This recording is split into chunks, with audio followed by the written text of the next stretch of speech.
заливът и плажът на къмпинг Оазис.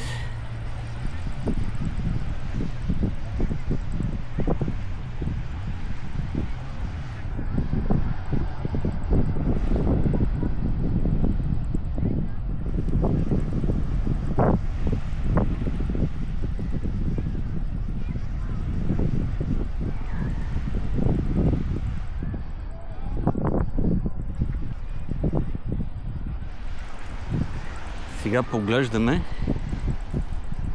назад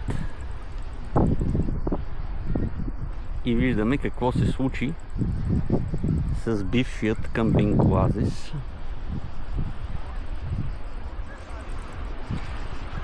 Отново е презастроен с сгради. И тук въпросът е с какви пари са построени тези сгради. Отговорът е от наркотрафик. Има един мафиот, който в момента е в затвора, Брендо. Тези сгради са построени с негови пари. Доколко той е собственик,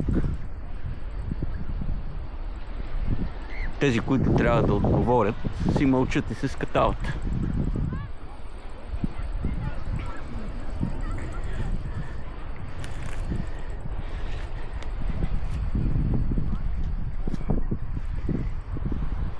Това е бандитизъм в реални измерения.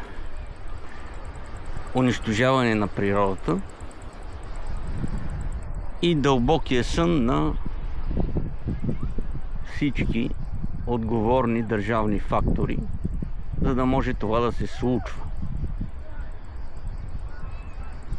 Така че доста политици, кметове, вероятно съдии, прокурори са се хранили от най-мръсните пари, от наркотрафик. И безобразията са на лице.